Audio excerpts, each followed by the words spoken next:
हाँ, तो मैं जो बोलने वाला था कि हमने ये वाला फॉर्मूला देखा था, v equal to omega by K. Omega मतलब 2 पाई बाई टी, और k मतलब हमारा आएगा 2 पाई अपॉन लैम्डा। ये फॉर्मूला भी हमने निकाला था, ये कट पट करके। तो ये वही चीज यहाँ पे बोल रहा है, कोई दिक्कत वाली बात नहीं है। ठीक है, अब यहाँ पे देखो डेफिनेशन में कुछ खतरनाक खतरनाक चीज लिखी है, जरूरत नहीं है उतना। ये v equal to N lambda हमने डिराइव कर लिया था, तो ये वापस यहाँ पे रिपीट हुआ है। v equal to N lambda हमने डिराइव कर लिया था, तो फिर से इसको छोड़ दो। अब देखो मैं यहाँ पे क्या बोलना चाह रहा हूँ, speed of a transfer wave on a stressed spring. तो देखो यहाँ पे जो स्पीड रहेगी ना किसी भी मैकेनिकल वेव की, वो हमेशा रीस्टोरिंग फोर्स ही डिसाइड करती है।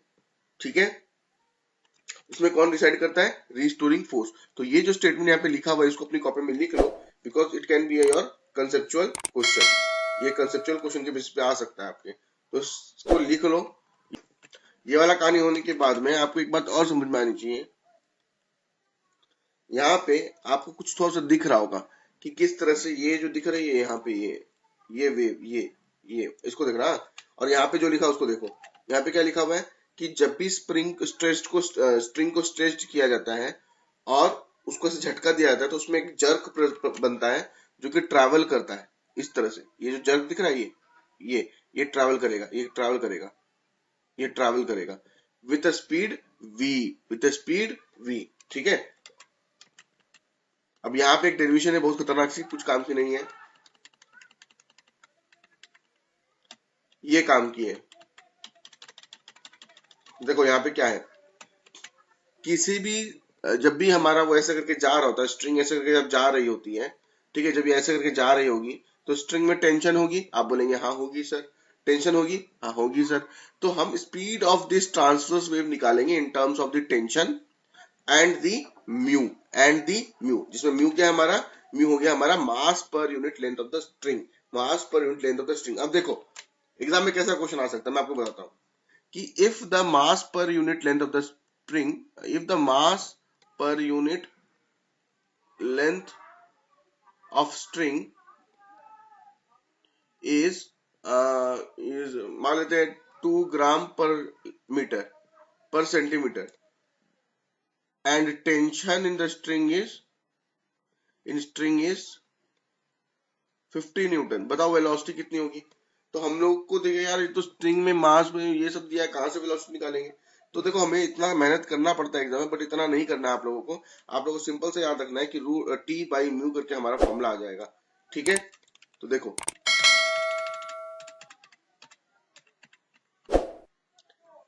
v इक्वल्स टू हमारा कितना आ गया? T upon root over T upon mu. ठीक है, तो आप लोग क्या देखो, वहां पे आप लोग लिखो ये हेडिंग दो, speed of transverse wave on a stressed string बना लो, speed on transfer wave on a stressed string बना लो। फिर यहाँ पे आप लोग लिख लो mu equals to mass per unit length of the string, T equals to tension in the string. ठीक है, T equals to tension in the string. ठीक है, ये क्वेश्चन में कुछ ऐसा भी चेंजेस कर सकते हैं। देखो वहां पे ब्लू कलर की लाइन में क्या लिखा हुआ है, the element of string, the element of string, the element of string is moving with velocity v in an arc of the circle. अगर आप ऐसे देखोगे कि ये ऐसे करके वेव बन रही है, तो यहाँ पे जो एलिमेंट होगा वो कैसे मूव कर रहा है? ये जो वेव ऐसे करके जो मूव कर कैसे मूव कर रही है? इन दी आर्क ऑफ अ सर्कल। ठीक है, तो आपको ऐसे भी क्वेश्चन दे सकता है, वही जो पीछे मैंने क्वेश्चन लिखा है, शायद मैंने मिटा दिया लगता है, मैंने मिटा दिया, कि वहां पे वो दे देगा म्यू की वैल्यू दे देगा, टेंशन की वैल्यू दे देगा, और आपसे बोलेगा what is the velocity of the element of the string. Formula same ही रहने वाला, टेंशन देने की बिल्कुल भी जरूरत नहीं है। अब देखो इस फॉर्मूला को हम लोग डायमेंशन इस करके प्रूव कर सकते हैं, स्कूल में होते तो काम का था, नीट में कोई काम का नहीं है। ठीक है, अब हम लोग speed of a longitudinal wave को भी थोड़ा सा देख लेते हैं। लॉन्गिट्यूडनल वेव कौन सी होती है हमारी? साउंड, हमारा प्यारा रिश्तेदार, जिसके बिना तुम लोग गूंगे होते और हम लोग बहरे होते। ठीक है, इसमें क्या होता है, हमें पता है कि जो पार्टिकल्स होंगे वो डायरेक्शन ऑफ मोशन की तरफ ही वाइब्रेट करेंगे, मतलब ऐसे ऐसे ऐसे ऐसे। तो इन्हें हम क्या कहते हैं? Longitudinal wave. और हमारा ट्रांसवर्स वेव में क्या था? ऐसे वाइब्रेट करते थे और डायरेक्शन ऑफ मोशन ये वाला होता था। ठीक है, ठीक है, आगे देख लेते हैं ये वाला। The speed of a longitudinal wave through a fluid, अगर कोई भी फ्लूइड है, पानी है, गैस है, हवा है या गैस है, वहां से अगर आप साउंड को मूव करवाते हो या फिर किसी लॉन्गिट्यूडनल वेव को मूव करवाते हो, तो जो उसकी स्पीड है किस किस पे डिपेंड करेगी? उसकी स्पीड जो डिपेंड करेगी बल्क मॉडुलस पे डिपेंड करेगी और डेंसिटी पे डिपेंड करेगी। इसको नोट डाउन कर लो, फिर से फैक्ट बेस्ड क्वेश्चन बन सकता है एग्जामिनेशन पॉइंट ऑफ व्यू से। इसको लिख लो फटाफट जल्दी से।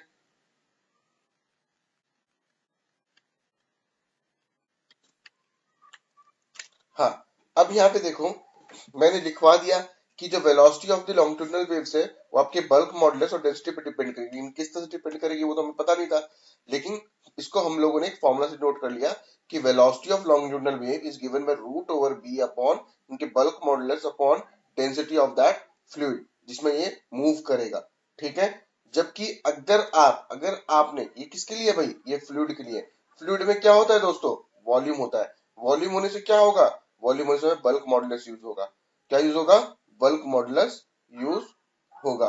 लॉन्ग अगर सॉलिड बार होगी तो एक रॉड है तो क्या होगा भैया? अगर सॉलिड बार है तो क्या होगा? उसमें एक्सटेंशन प्रोड्यूस होता है। एक्सटेंशन प्रोड्यूस होगा तो क्या होगा? वहां पे यंग्स मॉडुलस यूज होता है। तो हमने इसी का अगर फ्लूइड में करना है, लिक्विड में करना है, तो बी बाई रो फॉर्मूला हो जाएगा। अगर वही चीज हमें सॉलिड बार यानी कि किसी सॉलिड ऑब्जेक्ट में करना है तो उसका फॉर्मूला जाएगा V equals to root over gamma by rho. तो आप एक तो ये लिख लो, एक ये लिख लो, और ये दोनों फॉर्मूला को उतार लो जल्दी से। बताओ भैया आंसर। चलो ठीक है, 1 का 20 करेक्ट आंसर। इसका आंसर बताओ। ये इसका आंसर।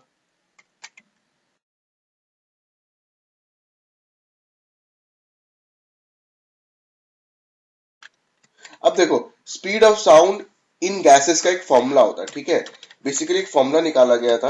आप लोग जो 332 मीटर पर सेकंड बोल देते हो साउंड का इन एयर वगैरह, वो हम लोग कुछ फॉर्मूला यूज करके ही बोलते हैं। सी इक्वल टू 10 मीटर पर सेकंड, ये भी हम लोग कुछ फॉर्मूला यूज करके ही बोलते हैं। ठीक है, उसमें से न्यूटन ने एक फॉर्मूला दिया, ये हर जगह मिलता है। ये न्यूटन जो है इसके बड़े बड़े लंबे लंबे बाल थे और हर जगह मिलता है। ये देखो, इसने क्या बोला कि आपने बोला कि पीवी इक्वल टू कांस्टेंट, मैंने बोला बिल्कुल सही है। पर आप एक अज्यूम कर लो, मैंने बोला क्या अज्यूम कर लो? कि प्रोपोगेशन ऑफ साउंड जब एयर में होगा, जब साउंड जो है वो एयर से ट्रैवल करेगा, फिर से बोल रहा हूं, जब साउंड जो है एयर से ट्रैवल करेगा, तब आप उस प्रोसेस को आइसोथर्मल मान लेना। क्या मान लेना? आइसोथर्मल मान लेना। अब आइसोथर्मल देखते मुझे थर्मोडायनामिक्स आ जाता है। थर्मोडायनामिक्स में मैंने पढ़ाया था कि आइसोथर्मल में टेम्परेचर कांस्टेंट रहता है। टेम्परेचर कांस्टेंट रहेगा तो मेरी इंटरनल एनर्जी जीरो हो जाती है और D Q equals to D W हो जाता है। तो ये हमने थर्मल थोड़ा सा रिवाइज कर लिया, बीच में आया इसलिए। चलो ठीक है, तो हमने क्या माना कि आइसोथर्मल है। तो एग्जाम में क्वेश्चन क्या पूछ सकता है? During calculation of the speed of sound, speed of sound को कैलकुलेट करते वक्त आप किस चीज को कांस्टेंट मानते हैं? मतलब कौन से प्रोसेस को फॉलो करते हैं? आइडियाबैटिक, आइसोथर्मल, आइसोकोरिक, आइसोबारिक। आपको याद रहेगा आइसोथर्मल तो आप मार्क कर दोगे। जो बच्चे पढ़ के नहीं जाएंगे, देखो ये सब बुक में मिलेगा, सारी बुक्स में मिलेगा, लेकिन जो बच्चे पढ़ के ही नहीं जाते, पढ़ते ही नहीं, वो एग्जाम देने जाएंगे, वो बाहर की क्या अफवाह फैलाएंगे, अरे भाई वेव्स और थर्मोडाइनमिक्स मिला के क्वेश्चन पूछ लिया। अब बोलिए कहां से पता चलेगा? बोलते बोलते ये कैसे पता चलेगा? बेवकूफ को ये नहीं पता है बुक में लिखा हुआ है। ठीक है, तो न्यूटन, क्योंकि ऐसा हुआ है। ठीक है, ये मैंने इसलिए एग्जांपल बताया कि ऐसा हुआ था। तो न्यूटन फॉर्मूला में क्या आया? आइसोथर्मल प्रोसेस है। तो आइसोथर्मल प्रोसेस में क्या हो जाएगा? टेम्परेचर कांस्टेंट मतलब PV equals to constant, differentiate करेंगे तो पी को बाहर रखेंगे, डेल्टा वी प्लस वी को कांस्टेंट रखेंगे, पी को डिफरेंशिएट करेंगे तो ये आ जाएगा। सॉल्व करेंगे तो पी की वैल्यू कुछ ऐसी आ जाएगी। देख लो, तो यहाँ पे ये बताना चाह रहा है कि अगर प्रेशर, नेगेटिव साइन यहाँ पे ये दिखाता है कि अगर आप प्रेशर इंक्रीज करोगे तो वॉल्यूम क्या हो जाएगा दोस्त? डिक्रीज हो जाएगा। वॉल्यूम, प्रेशर इंक्रीज करोगे तो वॉल्यूम क्या हो जाएगा? डिक्रीज हो जाएगा। तो हमने क्या फॉर्मूला निकाला? हमने निकाला P equals to minus delta P upon delta V upon V. ठीक है, कोई दिक्कत नहीं। अब क्या है कि bulk modulus is equals to pressure of gas. ठीक है, बल्क मॉडुलस अगर आइसोथर्मल में लेंगे तो प्रेशर ऑफ द गैस के बराबर हो गया इस फॉर्मूला के थ्रू। अगर याद है तो अच्छी बात है, याद नहीं भी तो आप तो उसको एक बार छोड़ दो, ऐसे याद रखो। बस इतना फॉर्मूला याद रखो कि velocity, speed of longitudinal wave is given by root over pressure upon density. Root over pressure upon density हो जाएगा। ये न्यूटन का फॉर्मूला था, देख लो। ठीक है। लेकिन बात क्या था कि बात ये था कि न्यूटन ने जो बकबक किया, लैपलेस को मजा नहीं आया, लैपलेस को इज्जत पे लग गई कि जो मेरे साथ पैदा हुआ, मेरे साथ कॉलेज में पढ़ा, आज वो फॉर्मूला निकाल रहा है और मैं क्या कर रहा हूँ, मैं झक मार रहा हूँ, मेरी बेइज्जती वाली बात हो गई। तो लैपलेस ने बहुत मेहनत की, लैपलेस ने बहुत मेहनत की और बोला, देख न्यूटन भाई, तुम्हारा ये अजम्पशन जो है एक्सटर्नल प्रोसेस का, ये गलत है, और सही क्या है, ये एक आइडियाबेटिक प्रोसेस होता है। तो लैपलेस के टाइम पे क्या याद रखना है, लैपलेस ने बोला आइडियाबेटिक, कैसे याद रखेंगे, लैपलेस में ए है, ए फॉर आइडियाबेटिक, ठीक है। तो हमने बोला ठीक है भैया, तुम्हारी भी बात, इसकी जब बात मानी तुम्हारी भी मान लेते, तुम भी अपनी बकर बकर करो। तो उसने बोला PV gamma equals to constant, हमने बोला ठीक है, पी को कांस्टेंट रखा, V to the power gamma को डिफरेंशिएट किया तो ये वाला आ गया। ये पहले मैंने डिफरेंशिएट करके दिखाया है थर्मोडायनेमिक्स में, मैंने जब मैंने स्लोप ऑफ आइडियाबेटिक कर्व निकाला था, मैंने डिफरेंशिएट किया है वहां पे डेल्टा वी, फिर हम लोग वी गामा को कांस्टेंट पकड़ेंगे और यहाँ पे डेल्टा पी आ जाएगा। एक चीज लिख लो, लैपलेस फॉर्मूला डैश आइडियाबेटिक प्रोसेस। हाँ, तो गामा इक्वल्स टू वी, इसमें से हम लोग फिर से पी की वैल्यू निकाल लेंगे, गामा पी आ जाएगा। तो हमने क्या बोला कि लैपलेस ने न्यूटन के फॉर्मूला को करेक्ट किया और उसने बोला, देख भाई, आइडियाबेटिक जो प्रोसेस होता है, अगर आप आइडियाबेटिक में बल्क मॉडल्स लेते हो तो वो गामा पी के बराबर हो जाता है, ठीक है, गामा पी के बराबर हो जाता है। यानी कि लैपलेस ने बोला कि तुम्हारा जो फॉर्मूला पी वाला का आया था, पी का जो फॉर्मूला आया था delta P upon delta V upon V, ये जो फॉर्मूला आया था इक्वल्स टू पी, इसमें छोटी सी गलती है, यहाँ पे गामा मल्टीप्लाई कर दो, अब तुम्हारा फॉर्मूला सही है। तो हमने कर लिया। तो हमारा फॉर्मूला क्या है इसका, कुछ ऐसा देखने में आया, क्या आया, स्पीड ऑफ लॉन्गिट्यूडनल वेव हो जाएगा हमारा v equals to B adiabatic upon rho, क्योंकि उसका फॉर्मूला क्या था, v equals to root over p by rho. तो उसने बोला p भैया आइसोथर्मल नहीं है, p तो आइडियाबेटिक है, तो यहाँ पे बी आइडियाबेटिक लगा दिया, रो लगा दिया। बी आइडियाबेटिक का फॉर्मूला क्या आया था हमारा, गामा p, उसमें क्या आया था, सिर्फ p। तो लैपलेस फॉर्मूला ये वाला था। p के बदले आप लोग pv equals to N R M, ये लिख सकते हैं m upon M R T, ठीक है। और यहाँ पे p equals to rho R T by M हो सकता है, क्यों, क्योंकि मास इक्वल्स टू क्या होता है, वॉल्यूम इनटू डेंसिटी, तो डेंसिटी वॉल्यूम वॉल्यूम कट जाएगा, तो ये आ जाएगा, यानी कि p by rho equals to R T upon M, यानी कि ये वाला वैल्यू आ जाएगा। तो ये तीनों ही इक्वेशन आपको लिखनी है लैपलेस वाले में, 1 2 3 4, चलो लिख लो फटाफट। अब देखो कहानी क्या है, हमारे एग्जाम के लिए सबसे ज्यादा इंपॉर्टेंट क्या होता है, वेलोसिटी ऑफ लॉन्गिट्यूडनल वेव, यानी कि साउंड वेव्स। साउंड वेव्स की मैक्सिमम होती है सॉलिड में, मिनिमम होती है गैसेस में। मतलब सबसे ज्यादा साउंड कहाँ होता है, सॉलिड के अंदर, फिर लिक्विड के अंदर, फिर गैस के अंदर में, ठीक है। Velocity of sound longitudinal wave will be maximum in solid, then in liquid, then in gases. इसको लिख लो, ये बहुत ही गजब की चीज है, इंपॉर्टेंट चीज है। अब देखो principle of superposition of waves, आपको एक एनिमेशन दिख रही होगी, ठीक है।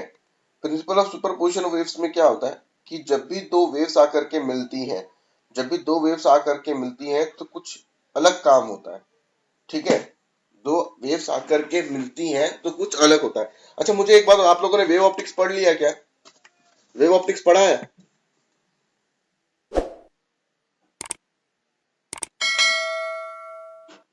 यहाँ पढ़ा है अभी रिसेंटली, मतलब इस ईयर में, मुझसे नहीं, मतलब वीडियो से, वेव ऑप्टिक्स।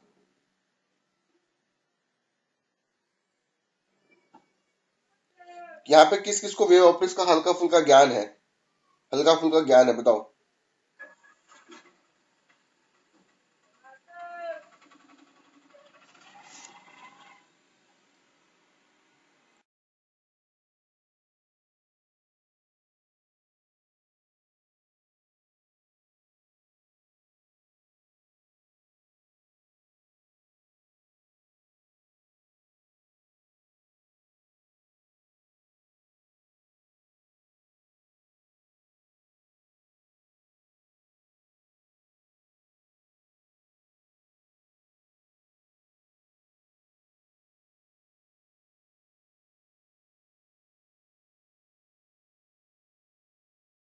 उतना मैं डीप पे नहीं जाऊंगा, हल्का फुल्का एक चीज आप लोगों को बताता हूँ, चलो। वेव ऑप्टिक्स में, वेव ऑप्टिक्स में क्या होता है, ये एक बल्ब है, ये एक बल्ब है, इससे क्या आएगी, लाइट आएगी। लाइट क्या है, वेव है। लाइट क्या है, वेव है। इससे भी क्या आएगी, एक वेव आएगी, क्या आएगी, वेव आएगी। तो इससे और इससे भाई टप यहां मिल गई, यहां मिल गई। मिलने के बाद क्या होगा, एक नई वेव बनेगी, ऐसे होगा ना। अब यहाँ पे क्या हो सकता है, दो काम हो सकता है, तो कंस्ट्रक्टिव होता है या डिस्ट्रक्टिव होता है। वहां पे अपने यंग्स मॉडल्स में एक फॉर्मूला पढ़ा था एम्पलीट्यूड निकालने वाला, जहां पे शायद आप लोग डेराइव नहीं करोगे, सीधा ये लिख दोगे और आपको ये बोल के चिपकाया जाएगा कि this one you have done in your class 11। हाँ, उसमें एक चीज याद रखना, मैं आप लोगों को एक चीज बता देता हूँ, बच्चे बहुत बड़ी जगह की गलती करते हैं। ये फॉर्मूला देख के बोलते हैं कि amplitude is a vector quantity. Amplitude is a vector quantity, yes और नो? ये वेक्टर क्वांटिटी नहीं है भाई। इसका डेरिवेशन जब करते हैं तो हमें पता चलता, इसका फॉर्मूला भले ही सेम आ रहा है, we add amplitudes with similar like vectors, but ये एक्चुअल वेक्टर क्वांटिटी नहीं है। ये बात ध्यान में रखना, अगर गलती से एग्जाम पूछ ले तो मार के मत आ जाना कि वेक्टर क्वांटिटी है, ठीक है। अब देखो यहाँ पे दो वेव्स मिल रही हैं, तो जो पर्पल कलर की वेव है आपको रिजल्टेंट मिल रही है, देखो किस तरह से बढ़ती जा रही है, छोटी होती जा रही है, ठीक है। तो प्रिंसिपल ऑफ सुपरपोजिशन तो हमें पता ही है, फ्री में बता देता हूँ। प्रिंसिपल ऑफ सुपरपोजिशन क्या बोलता है, जब भी एक वेव और दूसरी वेव आके जब सुपर इम्पोज करेगी, मतलब एक से के ऊपर एक मिल जाएगी, तो उनका जो रिजल्टेंट होगा वो कुछ ऐसा होगा। अब ऐसा क्यों बना कि दोनों की दोनों सेम फेज में, देखो ये भी यहीं से स्टार्ट हो रही है, ये भी यहीं से स्टार्ट हो रही है, दोनों सेम फेज में है, तो सेम फेज में जब मिलेंगे तो प्लस मिलता है, तो बढ़ गया ये। अगर ये ऐसा होता तो एक ऐसा और एक उल्टा, देखो ये प्लस में ये नीचे में है, तो इसका आउट ऑफ फेज मिलेगा आपको, इसका क्या आ जाएगा, एकदम कम हो जाएगा, जीरो तक के आसपास में मिल जाएगा। तो जब भी दो वेव्स मिलती हैं तो उनकी जो डिस्प्लेसमेंट है उनको हम ऐड कर देते हैं वेक्टर के तौर पे, तो उसके अनुसार हमें इसका रिजल्टेंट वेक्टर मिल जाता है। किसी को कोई दिक्कत है? मान लेते इसकी इक्वेशन y1 है, वेक्टर है, इसकी इक्वेशन y2 वेक्टर है, आप जो रिजल्टेंट निकलेगा y1 प्लस y2 निकलेगा, ये सुपर पोजिशन है। यानी कि ये जो आपकी अल्टीमेटली बनी, इसकी इक्वेशन क्या है, y equals to y1 vector plus y2 vector. अच्छा देखो, principle of superposition of waves में तुम लोग समझाता हूँ। देखो, एक वेव आई, दूसरी वेव आई, दोनों मिल जाएंगी, मतलब एक जगह मीट करती है दोनों, ठीक है, दोनों एक जगह क्या करती है, मीट करती है। इस तरह से ये इधर आई और ये इधर आई, दोनों जगह एक जगह आके मीट करती है।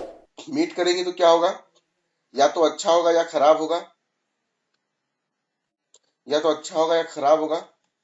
अच्छा हुआ तो खुशी मिलेगी, खराब हुआ तो दुख मिलेगा।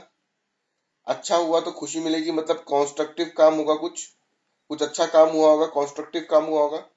दुखी होगी मतलब कुछ डिस्ट्रक्टिव काम हुआ होगा। तो उसी तरह से जब भी दो वेव्स मिलती हैं, तो मान लेते हैं क्योंकि ये दोनों देखो सेम फेज में है, सेम फेज मतलब दोनों जीरो से स्टार्ट होकर ऊपर की तरफ जा रही है, जीरो से स्टार्ट होकर ऊपर की तरफ आ रही है, तो ये सेम फेज में जब ये दोनों मिलेंगी तो यहाँ पे आपको मिलेगा खुशी वाली कहानी, यू विल बी हैप्पी, अच्छा काम।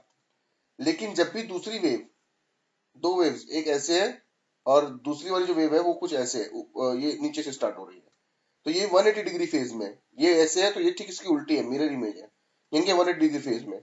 जब ये दोनों मिलेगी तो बड़ा दुख होगा, तकलीफ वाला काम होगा, डिस्ट्रक्टिव काम होगा, और ये बहुत छोटी हो जाएगी या फिर जीरो हो जाएगी।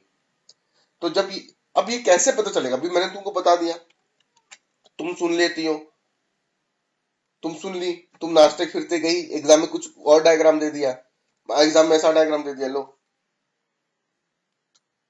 अब तुम वहां बैठ के मुझे फिर गाली दोगी, सर तो खाली ये और ये बताया और काम हो गया मेरा, मैंने सोचा यही क्वेश्चन आने वाला पर आ कुछ और गया।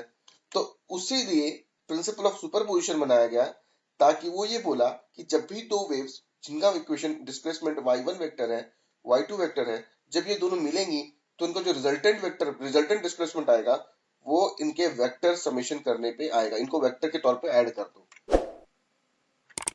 देखो, सर सोच रहे सर भी कितने डरते हैं, डर सबको लगता है, कोई दिखा देता है और कोई दिखाता नहीं है। अब देखो, रिफ्लेक्शन ऑफ वेव्स, मेरी बात को समझो, ठीक है, मेरी बात को समझो।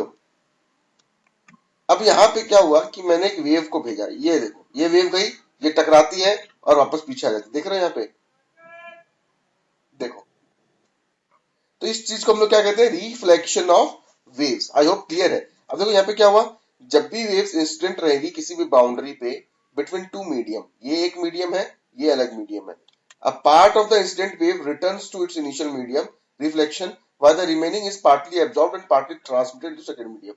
कहने का मतलब ये है, आप लोगों ने लाइट चैप्टर में पढ़ा होगा कि अगर ये ग्लास स्लैब है, यहाँ पे लाइट गिरेगी तो कुछ तो रिफ्रैक्ट हो जाती है और कुछ रिफ्लेक्ट कर जाती है।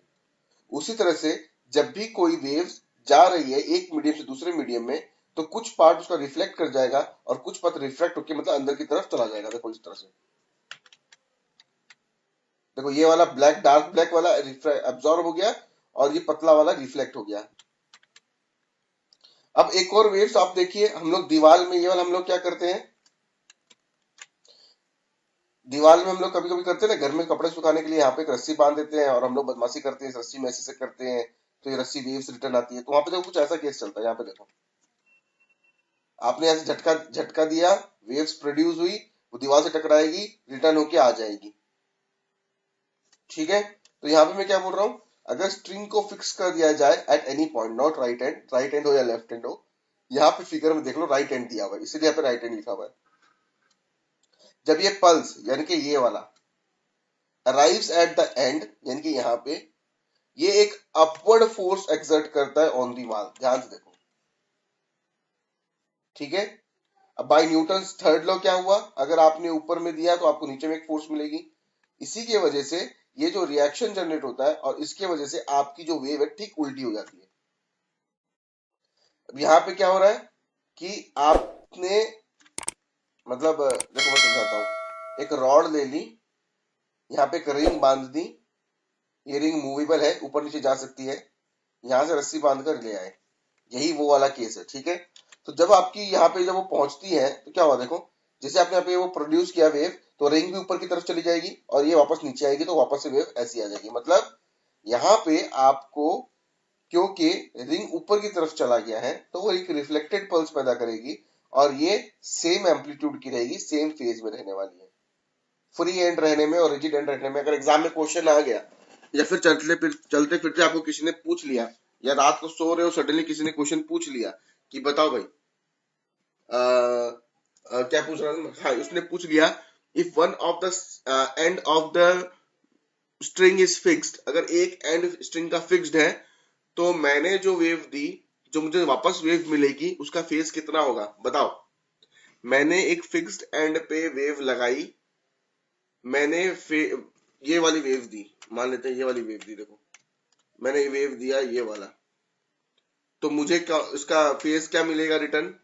अगर एक साइड फिक्स्ड है तो 180 डिग्री आएगा, और अगर एक साइड फ्री है, दोनों ही साइड फ्री है, तो कोई फेज चेंज नहीं होगा। क्या है, अभी मैंने जो अभी चीज क्लियर हो गई है।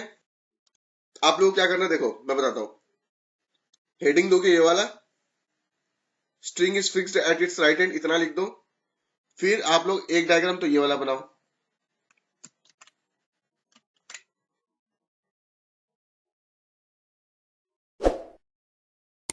फिर दूसरा डायग्राम ये बताओ, इसमें लिखो रिफ्लेक्टेड,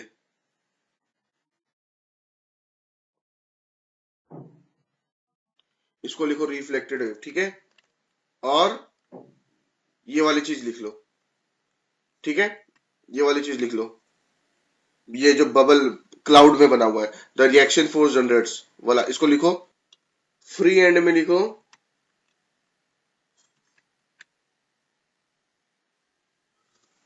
ये वाला। ठीक है, फ्री एंड में इसका 3 डायग्राम बनाना है आपको। ठीक है, ये तीनों बनाओ, फटाफट बना लो।